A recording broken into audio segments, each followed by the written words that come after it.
नमस्कार दोस्तों, 8 अगस्त 2021 के daily news analysis current affairs discussion में आपका स्वागत है। देखते हैं कौन कौन सी न्यूज़ है। सबसे पहली न्यूज़ जो छाई हुई है पूरे इंडिया में, नीरज चोपड़ा ने इंडिया को पहला ओलंपिक का गोल्ड मेडल जिताया है। हम बस ये उम्मीद कर सकते हैं कि कुछ और 1 या 2 ओलंपिक गोल्ड मेडल आ जाए, बट चलिए पहला तो आ ही गया है। जन्म इनका 24 दिसंबर 1997 को हुआ था। पानीपत के हैं ये। ट्रेनिंग बेस इनका sports authority of India Patiala है। अभी ये ट्रेनिंग उपसाला स्वीडन में करते हैं। कोच है इनके क्लॉस बार्टोनिट्स। ठीक है, टोक्यो ओलंपिक्स में तो गोल्ड जीता ही है। इससे पहले एशियन गेम्स 2018 में भी इन्होंने गोल्ड जीता था। कॉमनवेल्थ गेम्स 2018 में भी इन्होंने गोल्ड जीता था। एशियन एथलेटिक्स चैंपियनशिप 2017 में भी गोल्ड जीता था। वर्ल्ड अंडर 20 चैंपियनशिप्स 2016 में भी इन्होंने गोल्ड जीता था, वर्ल्ड रिकॉर्ड है इनका। और साउथ एशियन गेम्स 2016 में भी इन्होंने गोल्ड जीता है। ठीक है, तो ये इनके कुछ इनाम, मतलब आप देख सकते हैं इनाम है। ये न्यूज़ तो खैर आपको पता ही, general studies paper 1 current news of national and international importance में ये चीज़ आपको काम आएगी। मेंबर्स का स्वागत कर लेते हैं दोस्तों। देखते हैं हमको किसने किसने ज्वाइन किया है। तो ऋषभ सिंह ने हमको ज्वाइन किया है, रोहित कुमार ने हमको ज्वाइन किया है, उसके बाद पूजा चौरसिया ने हमको ज्वाइन किया है, मिस दीक्षा धीमान ने हमको ज्वाइन किया है, निहारिका बी ने हमको ज्वाइन किया है, और फाइनली रिग्जिन डोलमा ने हमको ज्वाइन किया।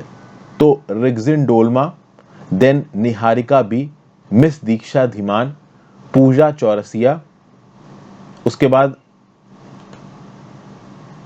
Rohit Kumar and Rishabh Singh. I welcome you all to my channel as a member. Thank you so much guys for joining. Consistent support है आपका, I am really thankful for that. तो ये थे आज के मेंबर्स हमारे। वीडियो पे लाइक का बटन दबाना मत भूलना दोस्तों। अगर अब तक आपने इस वीडियो को शेयर नहीं किया कर दीजिए। अगर अपने दोस्तों के साथ इस चैनल को शेयर नहीं किया, इस वीडियो को शेयर नहीं किया, आप कर सकते हैं। देखिए, करंट अफेयर्स की वीडियो है तो सारे एग्जाम्स की प्रिपरेशन करने वालों के लिए काम की है। प्लस डेली बेसिस पे इसी करंट अफेयर्स का एनालिसिस आपको वेबसाइट पे भी मिल जाएगा, harshitdwedi.com पे। आप वहां पे जाके पढ़ सकते हैं। पीडीएफ मैं इसकी टेलीग्राम ग्रुप में भी अवेलेबल करवाता हूं, बट मैं आपको रिकमेंड करूंगा एक बार वेबसाइट पे चाहिए, क्योंकि वेबसाइट पे कुछ एक्स्ट्रा कंटेंट, कुछ एक्स्ट्रा ब्रेड्थ ऑफ इन्फॉर्मेशन भी अपलोड होती है। क्योंकि देखिए, पीडीएफ जो होती है, जो पीपीटी होती है, वो सुबह सुबह तैयार होती है जल्दी जल्दी में। हालांकि सारे इंपॉर्टेंट पॉइंट्स मैं यहाँ पे भी जोड़ता हूँ, लेकिन जब वेबसाइट में आर्टिकल्स अपडेट करता हूँ तो वहां पे एक और हाई होलिस्टिक कवरेज होती है, तो वहां से भी आप आर्टिकल प्रिंट मार सकते हो। साथ साथ टेलीग्राम ग्रुप जरूर ज्वाइन कर लेना। टेलीग्राम ग्रुप में आपको पीडीएफ वगैरह मिल जाएंगी, और चाहें तो आप इंस्टाग्राम पे भी फॉलो कर सकते हैं। सबका लिंक नीचे डिस्क्रिप्शन बॉक्स में दिया हुआ है, including Instagram, Telegram and join button. चलिए अगले न्यूज पे चलते हैं। PM Daksh portal and PM Daksh mobile app, ये क्या चीज है? तो union minister of social justice and empowerment doctor Virendra Mishra ने लॉन्च किया है पीएम दक्ष पोर्टल और पीएम दक्ष मोबाइल ऐप। किसने इसको डेवलप किया है? Ministry of social justice and empowerment ने डेवलप किया है नेशनल ई गवर्नेंस डिवीजन के साथ मिलकर। क्यों? To make skill development schemes accessible to target groups. तो ये जो पीएम दक्ष पोर्टल है और ये पीएम दक्ष मोबाइल ऐप है, इनका रिस्पॉन्सिबिलिटी क्या है कि जो अलग अलग स्किल डेवलपमेंट की स्कीम चलाई जा रही है सरकार के द्वारा, वो टारगेट ग्रुप्स को जिनको लिए भी वो डेवलपमेंट स्किल्स करवाई जा रही है, वहां तक पहुंचाई जा सके। तो भाई youth of the target groups के पास ये स्कीमें पहुंच सके, उनको इन स्कीमों के बारे में बताना, यही काम है इस पोर्टल का और इस ऐप का। और ये सब किसके अंदर इंप्लीमेंट किया जा रहा है? तो प्रधानमंत्री दक्षता और कौशलता संपन्न हितग्राही योजना, यानी पीएम दक्ष योजना के तहत इसको लागू किया जा रहा है। पीएम दक्ष योजना इंप्लीमेंट की जा रही है ministry of social justice and empowerment के द्वारा फ्रॉम द ईयर 2020-21। अगर आप बात करो पीएम दक्ष पोर्टल की, तो जितनी भी इंफॉर्मेशन है रिलेटेड टू स्किल डेवलपमेंट, चाहे शेड्यूल कास्ट के लिए, बैकवर्ड क्लासेस के लिए, सफाई कर्मचारी के लिए, ये सब पीएम दक्ष पोर्टल में और पीएम दक्ष मोबाइल ऐप में अवेलेबल होगी। अगर अब तक आप देखो तो पिछले 5 सालों में स्किल डेवलपमेंट की बात की जाए तो स्किल डेवलपमेंट ट्रेनिंग 2,73,152 पर्सन्स को दी जा चुकी है। और 2021-22 में टारगेट है कि 50,000 लोगों को और स्किल डेवलपमेंट स्किल्स प्रोवाइड की जाएंगी इन टारगेट ग्रुप्स में। टारगेट ग्रुप्स कौन कौन है? तो आप देख सकते हैं, शेड्यूल कास्ट, बैकवर्ड क्लासेस और सफाई कर्मचारी। क्या क्या स्किलिंग दी जाएगी? तो upskilling, reskilling, short term programme, long term training programme, entrepreneurship development programme. और ये जो ट्रेनिंग प्रोग्राम से चलाए किसके द्वारा जा रहे हैं? गवर्नमेंट ट्रेनिंग इंस्टीट्यूट्स के द्वारा, सेक्टर स्किल काउंसिल्स के द्वारा। ये सेक्टर स्किल काउंसिल है, ये मिनिस्ट्री ऑफ स्किल डेवलपमेंट और एंटरप्रेन्योरशिप चलाता है। यहाँ पे 2 टेक्निकल वर्ड्स आपको नजर आ रहे हैं, अप स्किलिंग और री स्किलिंग। इसका क्या मतलब होता है? री स्किलिंग मतलब कि कोई अनएम्प्लॉयड पर्सन है, उसको आप कोई नई स्किल दे रहे हो। और अप स्किलिंग क्या होता है कि मान लीजिए किसी एक पर्टिकुलर पर्सन को आपने स्पेसिफिक सेट ऑफ स्किल्स दी, अब इस स्पेसिफिक सेट ऑफ स्किल्स के अलावा कुछ एडिशनल स्किल्स आप और दे रहे हो किसी पर्सन को तो आप स्किलिंग बोलोगे। तो एडिशनल स्किल दे रहे हो आप किसी सेट ऑफ पर्सन को तो आप स्किलिंग है। न्यू स्किल्स दे रहे हैं एक अनएम्प्लॉयड पर्सन को जिसको पहले स्किल नहीं दी गई है तो रीस्किलिंग। ठीक है भाई। जनरल स्टडीज पेपर 2 में government policies and interventions for development in various sectors में ये न्यूज आपको काम आएगी। नेक्स्ट न्यूज है Sundarbans is now drowning in plastic. Sundarbans से बहुत बुरी न्यूज निकल के आ रही है। आसपास के इलाकों से सुंदरबंस में प्लास्टिक पॉल्यूशन बहुत ज्यादा हो रहा है, ये बताया जा रहा है यहाँ पे। प्लस ये पूरा का पूरा इलाका साइक्लोन बैटर्ड तो है ही। तो ओवरऑल सुंदरबंस के इलाके में दो चैलेंजेस निकल के आते हैं। एक तो साइक्लोन, ट्रॉपिकल साइक्लोन से इस इलाके में बहुत आते हैं। दूसरा प्लास्टिक वेस्ट। ओके, बहुत सारे एनजीओ, एक्सपर्ट्स और डिस्ट्रिक्ट पुलिस और फॉरेस्ट डिपार्टमेंट का ये बोलना है कि जो सुंदरबंस के छोटे छोटे आइलैंड्स है उसमें बहुत ज्यादा प्लास्टिक एक्यूमुलेट हो रही है और आगे आने वाले समय में ये प्लास्टिक्स प्रॉब्लम कर सकती है। तुहीन घोष साहब जो कि डायरेक्टर हैं school of oceanographic studies Jadavpur university के, उन्होंने बोला है कि लॉन्ग टर्म में ये प्लास्टिक सुंदरबंस को बहुत नुकसान कराएंगी, वाटर की टॉक्सिसिटी बढ़ा सकती हैं, यूट्रिफिकेशन कॉज कर सकती हैं। यूट्रिफिकेशन क्या होता है? तो फॉस्फोरस, नाइट्रोजन और दूसरे प्लांट न्यूट्रिएंट्स का बढ़ जाना। अब जब ये फॉस्फोरस, नाइट्रोजन और पार्ट न्यूट्रिएंट्स बढ़ जाते हैं एक्वेटिक इकोसिस्टम में तो फाइटोप्लैंक्टन्स भी बहुत ज्यादा बढ़ जाते हैं और खराब वाले फाइटोप्लैंक्टन्स, जिसके चलते जो डिसॉल्व्ड ऑक्सीजन है ना वो बिल्कुल खत्म हो जाएगी। तो एल्गी और गंदा होने लगेगा वो पानी। तो इसको आप बोलते हो यूट्रिफिकेशन। तो इस प्लास्टिक पॉल्यूशन की वजह से टॉक्सिसिटी तो बढ़ेगी, यूट्रिफिकेशन बढ़ेगा। अच्छा, टॉक्सिसिटी कैसे बढ़ेगी? क्योंकि माइक्रोप्लास्टिक्स बढ़ेंगे और ये माइक्रोप्लास्टिक्स धीरे धीरे हमारी फूड सिस्टम में एंट्री मार जाएंगे। क्योंकि इस पानी में जो मछलियां हैं वो माइक्रोप्लास्टिक्स खा लेंगी, मछलियों को हम खा लेंगे तो हमारे शरीर के अंदर भी ये माइक्रोप्लास्टिक्स पहुंच जाएंगे। तो प्लास्टिक पॉल्यूशन तो यहाँ पे प्रॉब्लम है ही। प्लस लगातार इस पर्टिकुलर सुंदरबंस वाले इलाके में ट्रॉपिकल साइक्लोन्स आते रहते हैं। तो इन ट्रॉपिकल साइक्लोन्स के चलते भी यहाँ पे जो लोगों की जिंदगियां हैं वो इम्पैक्ट हो गई हैं। अभी मई 2020 में ही एक अम्फन नाम का साइक्लोन आया था सुंदरबंस में। उससे पहले फानी आ रखा है, मई 2019 में बुलबुल आ रखा है, नवंबर 2019 में। सुंदरबंस की बात की जाए तो 10,000 स्क्वायर किलोमीटर का इंडिया और बांग्लादेश का फॉरेस्ट है। ये मैनग्रोव फॉरेस्ट है जिसमें से 40% इंडिया में पड़ता है। 50 लाख की आबादी इसके ऊपर डिपेंड करती है, फिशरीज और एक्वाकल्चर। ओवरऑल बहुत डेलिकेट इकोसिस्टम है। इंडिया की तरफ की इंपैक्ट की भी हम बात कर रहे हैं। इंडियन सुंदरबंस की बात की जाए तो ये यूनेस्को वर्ल्ड हेरिटेज साइट है। 2626 fauna, royal Bengal tigers, Gangetic dolphin, salt water crocodiles, 310 species of fresh water turtles सब यहाँ पाए जाते हैं। 428 बर्ड स्पीशीज पाई जाती हैं। सब खतरे में है इस प्लास्टिक पॉल्यूशन की वजह से। जनरल स्टडीज पेपर 3 में एनवायरमेंटल डिग्रेडेशन और कंजर्वेशन में न्यूज आपको काम आएगी। नेक्स्ट न्यूज है ancestral Dravidian languages in Indus valley civilisation. एक रीसेंट पब्लिकेशन निकल के आया है जिसने एविडेंस प्रोवाइड किया है कि हो सकता है इंडस वैली सिविलाइजेशन में एंसेस्ट्रल द्रविडियन लैंग्वेजेस बोली जाती हूं। देखिए, साउथ एशिया की प्री हिस्ट्री में एक बहुत अनसॉल्व्ड मिथ है। वो मिथ ये है कि इंडस वैली सिविलाइजेशन में कौन सी भाषा बोली जाती है, और आज तक हम इस मिथ को इसलिए क्रैक नहीं कर पाए हैं क्योंकि जो भी रिटन डॉक्यूमेंट्स हमको इंडस वैली सिविलाइजेशन के मिले हैं उसकी भाषा हमको समझ में नहीं आती है। तो चूंकि रिटन डॉक्यूमेंट्स की भाषा नहीं समझ में आती है तो हमको ये पता नहीं कि वहां पे भाषा बोली कौन सी जाती थी। तो इस मिस्ट्री को सॉल्व करने के लिए क्या किया गया है कि कुछ प्रोटो वर्ड्स को आइडेंटिफाई किया गया और उस प्रोटो वर्ड्स के आर्कियोलॉजिकल एविडेंस को भी ढूंढा गया और हिस्टोरिक और लिंग्विस्टिक एविडेंस को भी ढूंढा गया। तो क्या किया गया? अगर आप एलिफेंट की बात करो तो एलिफेंट को पीरी, पीरू बोला जाता था। कहां पे? ब्रॉन्ज एज मेसोपोटामिया में। ओके, फिर अगर आप देखो तो पीरस इसके लिए यूज किया जाता था 6th century BC old Persian documents में। और ये जो पीलू नाम का शब्द है ये प्रोटो द्रविडियन एलिफेंट वर्ड है। तो पीलू, पीरस, पीरी, पीरू। तो एलिफेंट के लिए जो अलग अलग शब्द इस्तेमाल किए जाते थे एंशिएंट टाइम में, इसकी एक क्रोनोलॉजी सेट करके सबको मैच कराने की कोशिश की गई और यह देखा गया कि द्रविडियन डिक्शनरीज में भी पीलू, पल्ला, पलावा, पिलुवम नाम के शब्द मिलते हैं।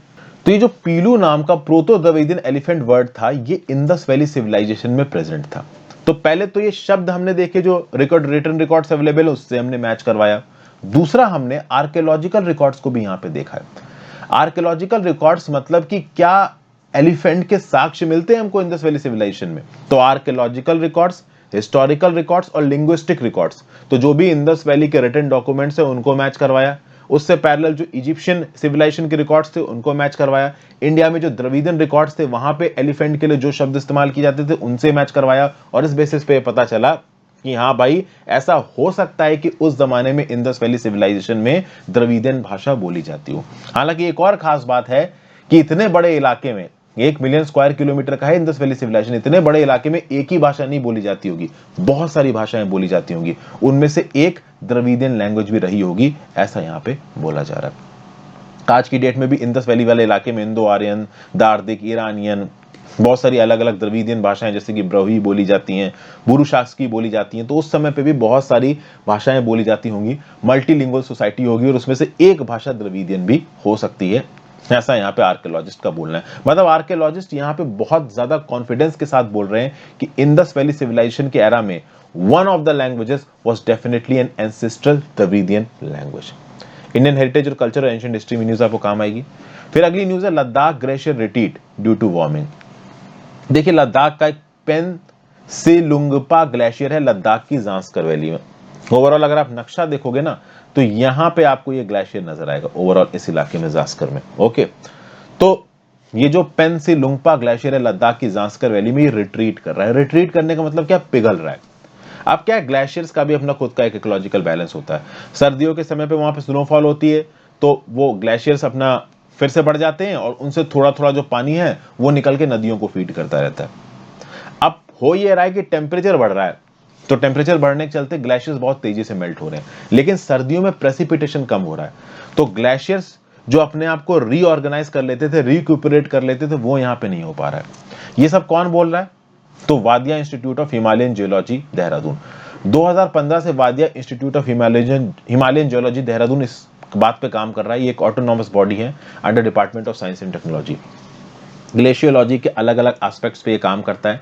तो ग्लेशियर हेल्थ की बात कर लीजिए, mass balance monitoring, dynamics discharge, past climatic conditions, speculation of future climate change और impact of glaciers in this region, इन सब बेसिस पे ये Wadia institute of Himalayan geology काम कर रहा है और ये ऑब्जर्वेशन करता है ग्लेशियर मास बैलेंस पे स्टेक नेटवर्किंग के थ्रू। स्टेक नेटवर्किंग क्या है, स्टेक नेटवर्किंग में होता यह है कि भाई एक बैम्बू लिया जाता है और उस बैम्बू को स्टीम ड्रिल के थ्रू ग्लेशियर की सरफेस पे इंस्टॉल किया जाता है मास बैलेंस मेजरमेंट के लिए, और इसी मास बैलेंस मेजरमेंट के थ्रू ये पता किया जाता है कि ग्लेशियर कितना बढ़ रहा है या कितना घट रहा है।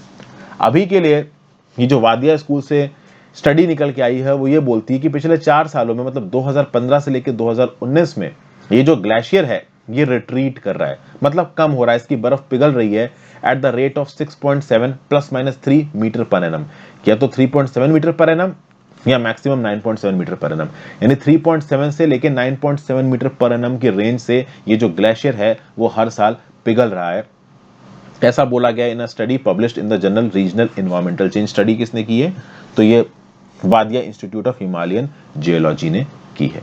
और इसका रीजन क्या है, रीजन ये है कि गर्मियों के समय पे टेम्परेचर बढ़ रहा है जिसके चलते ग्लेशियर पिघल रहा है, और सर्दियों के समय पे उतनी रेनफॉल हो नहीं रही है, प्रेसिपिटेशन हो नहीं रहा है, रेनफॉल मतलब स्नोफॉल, तो प्रेसिपिटेशन हो नहीं रहा है, तो प्रेसिपिटेशन ना होने के चलते, स्नोफॉल ना होने के चलते वो ग्लेशियर अपने आप को बढ़ा नहीं कर पा रहा है। और प्रॉब्लम ये है कि आगे आने वाले समय में कुछ और प्रॉब्लम हो सकती है। गर्मियों में हो सकता है ज्यादा ह्यूमिड क्लाइमेट के चलते गर्मियों में यहाँ पे पानी बरस जाए, अभी स्नो के ऊपर पानी बरसने लगेगा स्नोफॉल की जगह, तो ये पूरी की पूरी इकोलॉजी कुछ अलग तरीके से रिएक्ट कर सकती है। तो this is a study in evolution, glaciology के ऊपर अभी भी स्टडी चल रही है, एनवायरमेंटल इंपैक्ट क्या है हमारे ग्लेशियर के उसके ऊपर अभी भी स्टडी चल रही है, और भी ऑब्जर्वेशंस आगे निकल के आएंगे। General studies paper 3 environmental degradation और कंजर्वेशन में न्यूज आपको काम आएगी। नेक्स्ट न्यूज है Ladakh remove need for inner line permit for Indian national. देखिए लद्दाख एडमिनिस्ट्रेशन ने जो इंडियन इनर लाइन परमिट की जरूरत होती है ना इंडियन नेशनल्स को लद्दाख विजिट करने के लिए, वो हटा दिया। इनर लाइन परमिट क्या है, तो देखिए इनर लाइन परमिट वो परमिट होता है जो वो राज्य की अथॉरिटी या यूनियन टेरिटरी की अथॉरिटी बाहर के लोगों को इशू करती है, ठीक है। नॉन सिटीजन की बात नहीं हो रही यहाँ पे। देखिए जो फॉरेनर्स आते हैं, फॉरेनर्स के लिए प्रोटेक्टेड एरिया परमिट आपका इशू किया जाता है। इनर लाइन परमिट सिटीजन्स के लिए, जैसे मैं हो गया, आप हो गए, जो कि हम लोग लद्दाख में नहीं रहते, मान लो हम लद्दाख में घूमने वगैरह जाते हैं, उनके रूरल इलाकों में, बॉर्डर इलाकों में घूमने जाते हैं, तो वहां पे हमको इनर लाइन परमिट लेना पड़ेगा लद्दाख एडमिनिस्ट्रेशन से, तभी हम वहां घूमने जा सकते हैं, नहीं तो हमको घूमने नहीं दिया जाएगा। ओके, प्लस यहाँ पे कुछ और चेंजेस किए गए। फॉरेन टूरिस्ट जाते हैं लद्दाख घूमने के लिए, अब जब फॉरेन टूरिस्ट लद्दाख घूमने जा रहे हैं तो मैक्सिमम 7 डेज के लिए जा सकते हैं, लेकिन अब उसको बढ़ा के 15 दिन कर दिया, तो अब फॉरेन टूरिस्ट 15 दिन के लिए जा सकते हैं। आपको पता है यूएस यूके वाले जाके कहीं पे भी डेरा डाल के बैठ जाते हैं, महीने महीने भर पड़े रहते हैं। रशिया से लोग गोवा आते हैं, 2-2 महीना पड़े रहते हैं यहाँ पे। हम लोग तो 3 दिन 4 दिन 5 दिन सीएल लगा के कहीं घूम आए तो घूम आए। ओवरऑल देखा जाए तो ये देखा जाए तो जो फॉरेन टूरिस्ट हैं उनके लिए जो मैक्सिमम डे की जो लिमिट है रहने की, उसको भी 15 दिन कर दिया गया है। तो जो न्यूमा, न्यूब्रा, लेह, कारगिल डिस्ट्रिक्ट्स हैं, खासकर बॉर्डरिंग इलाके जो हैं आपके लद्दाख के, वहां पे फॉरेन नेशनल्स भी 15 दिन जाके रुक सकते हैं। ओके, और हमें भी मतलब इंडियन टूरिस्ट को, डोमेस्टिक जो हम इंडिया के सिटीजन हैं, उनको इनर लाइन परमिट की जरूरत नहीं पड़ेगी। तो इससे कहा जा रहा है कि जो यूनियन टेरिटरी में रूरल टूरिज्म है वो बढ़ेगा। तो इनर लाइन परमिट क्या होता है? It is an official travel document issued by the concern state government to allow inward travel of an Indian citizen in a protected area for a limited period. तो मतलब हम Indian citizen को अगर कहीं पे ट्रेवल करना है तो इनर लाइन परमिट लेनी पड़ेगा। अभी के लिए अरुणाचल प्रदेश, मणिपुर, मिजोरम और नागालैंड अगर आप जाते हो तो आपको इनर लाइन परमिट लेना पड़ेगा, नहीं तो आप इन स्टेट्स में जाके नहीं घूम सकते। अभी तक लद्दाख के लिए भी चाहिए था, लेकिन लद्दाख में अब नहीं चाहिए। प्रोटेक्टेड एरिया परमिट क्या होता है? ये नॉन सिटीजन के लिए होता है। तो कोई बाहर का फॉरेनर आके इन इलाकों में विजिट करना चाहता है तो उसको प्रोटेक्टेड एरिया परमिट लेना पड़ेगा। General studies paper 2, government policies and interventions और पॉपुलेशन रिलेटेड इश्यूज में न्यूज आपको काम आएगी। नेक्स्ट न्यूज है public account committee headed to Kargil, Leh and Srinagar. देखिए जो हमारी पब्लिक अकाउंट कमिटी है, पब्लिक अकाउंट कमिटी में कितने मेंबर्स होते हैं आपको पता है? 22 मेंबर्स होते हैं, 15 from Lok Sabha and 7 from Rajya Sabha. Okay, तो पब्लिक अकाउंट कमेटी जिसको हेड कर रहे हैं कांग्रेस लीडर अधीर रंजन चौधरी, ये 4 दिन के टूर पे जा रही है श्रीनगर, कारगिल, लेह और द्रास डिस्ट्रिक्ट में 14 अगस्त को। तो ये जो कमेटी है ये क्यों जा रही है? ये इसलिए जा रही है क्योंकि 2019 में कैग की एक रिपोर्ट आई थी और कैग की रिपोर्ट का ये बोलना है कि जो इंडियन आर्मी के सोल्जर्स डिप्लॉयड हैं हाई एल्टीट्यूड में, कारगिल जैसी जगहों पे, श्रीनगर जैसी जगहों पे, उनके पास इनफ क्लोथिंग नहीं है, खाने पीने की चीजें नहीं है, रहने के लिए जगह नहीं है, इक्विपमेंट्स नहीं है। तो क्या ये कैग की कमेटी की रिपोर्ट सही है? इस चीज को चेक करने के लिए पब्लिक अकाउंट कमेटी जा रही है घूमने श्रीनगर, कारगिल, लेह और द्रास। एक्चुअली में इंस्पेक्शन पे जा रहे हैं। ओके, कैग की रिपोर्ट का ये बोलना है कि हाई एल्टीट्यूड क्लॉथिंग इक्विपमेंट बहुत डिलेड तरीके से आर्मी के जवानों के पास पहुंचता है। स्नो गॉगल्स की भी शॉर्टेज है, 62 से लेके 98% क्रिटिकल शॉर्टेज है स्नो गॉगल्स की। हालांकि जब से ये एलएसी का स्टैंड ऑफ हुआ है उसके बाद से मोस्ट प्रॉब्ली ये शॉर्टेज को पूरा किया गया होगा। ओके, फिर ट्रूप्स को मल्टीपर्पज बूट्स नहीं इशू किए गए नवंबर 2015 से लेकर सितंबर 2016 के बीच में। तो most probably public account committee वहां पे जाएगी, जो भी वहां पे हमारे सोल्जर्स डिप्लॉयड है उनसे बातचीत करेगी और उनसे पूछेगी कि क्या ये बातें सही हैं कि नहीं सही हैं। अब देखिए, जब पब्लिक अकाउंट कमेटी इस प्रकार की विजिट्स करती है तो मीडिया रिपोर्टिंग होती है, जैसे मैं ही आपको करंट अफेयर से बता रहा हूं, तो इससे सरकार के ऊपर प्रेशर पड़ता है, तो सरकार इफेक्टिवली फंक्शन होती है। आप समझ सकते हो ना कि पब्लिक अकाउंट कमेटी का काम केवल ऑडिट ही नहीं है, ठीक है ना? कैग का काम केवल ऑडिट ही नहीं है। ये जो ऑडिट होता है उसके बेसिस पे बहुत सारे फील्ड इंस्पेक्शंस होते हैं और इस फील्ड इंस्पेक्शन से सरकार पे प्रेशर आता है। पब्लिक अकाउंट कमेटी उन ऑडिट रिपोर्ट्स को एग्जामिन करती है जो कि कंट्रोलर और ऑडिटर जनरल किसको सबमिट करता है? प्रेसिडेंट को सबमिट करता है, और प्रेसिडेंट इसको लोकसभा राज्यसभा दोनों के सामने रखता है। जब भी पब्लिक अकाउंट कमेटी किसी चीज को एग्जामिन करेगी, किसी एक्सपेंडिचर को, तो केवल लीगल और फॉर्मल पॉइंट ऑफ व्यू से नहीं करेगी, ये भी देखेगी कि क्या खर्चा सही तरीके से हुआ है, क्या ज्यादा उल्टी सीधे पैसे उड़ाए तो नहीं गए। इसमें 22 मेंबर्स होते हैं, 15 फ्रॉम लोकसभा और 7 from Rajya Sabha. Proportional representation by means of single transferable vote से पार्लियामेंट के मेंबर्स के थ्रू पब्लिक अकाउंट कमेटी के मेंबर्स को सिलेक्ट किया जाता है, और कन्वेंशन के हिसाब से इसका लीडर कौन होगा? अपोजिशन पार्टी का होगा। जनरल स्टडीज पेपर 2 में पार्लियामेंट एंड स्टेट लेजिस्लेचर में न्यूज आपको काम आएगी। पब्लिक अकाउंट कमेटी के बारे में जानना चाहते हैं तो पब्लिक अकाउंट कमेटी, मेरे नाम हर्षित द्विवेदी के साथ यूट्यूब पे सर्च मारिए, आपको रेलेवेंट लक्ष्मीकांत की वीडियो मिल जाएगी, वहां से आप देख सकते हैं। नेक्स्ट बात करते हैं आज की आखिरी news. Celebrations begin to mark 150 years of iconic artist Abanindranath Tagore. Abanindranath Tagore की 150वीं बर्थ एनिवर्सरी है। 7 अगस्त 1871 को इनका जन्म हुआ था। रविंद्रनाथ टैगोर के नेफ्यू थे। बंगाल स्कूल ऑफ आर्ट को एक दिशा देने में अवनींद्रनाथ टैगोर का बहुत बड़ा रोल था। He was the principal artist and creator of Indian society of oriental art. Bharat Mata painting इन्होंने ही बनाई है। जो हमारी इंडिजीनियस आर्ट थी, जैसे मुगल आर्ट हो गई, राजपूत आर्ट हो गई, उसको मॉडर्नाइज किया अवनींद्रनाथ टैगोर ने। क्योंकि अंग्रेजों के राज के समय पे कॉलोनियल रिजाइम की जो आर्ट थी ना, वो डोमिनेट कराने की कोशिश कर रहे थे अंग्रेज, तो उसको काउंटर करने के लिए अवनींद्रनाथ टैगोर ने मुगल और राजपूत आर्ट वैल्यूज को मॉडर्नाइज किया। राजा रवि वर्मा को काफी क्रिटिसाइज करते थे। ओके, अगर आप बता सके तो नीचे मुझे कमेंट बॉक्स में बताइए राजा रवि वर्मा की कुछ बेस्ट पेंटिंग्स के नाम। ओके, स्वदेशी वैल्यूज इन इंडियन आर्ट के प्रमोटर थे आपके अवनींद्रनाथ टैगोर। ओके, इनको अबान ठाकुर भी कहा जाता था। राजकहिनी, बुरु उंगला, नालक और खिरेर पतुल नाम की बंगाली लैंग्वेज चिल्ड्रन लिटरेचर इन्होंने लिख रखे हैं। इनकी फेमस पेंटिंग्स कौन कौन सी हैं? तो भारत माता, द पासिंग ऑफ शाहजहां 1900 में बनाई, माई मदर 1912 से 1913, Fairyland illustration 1913, journeys and 1913। Books के बारे में तो मैंने बता ही दिया, बूढ़ो अंगला, खिदेर, पुतौल, राजकहिनी।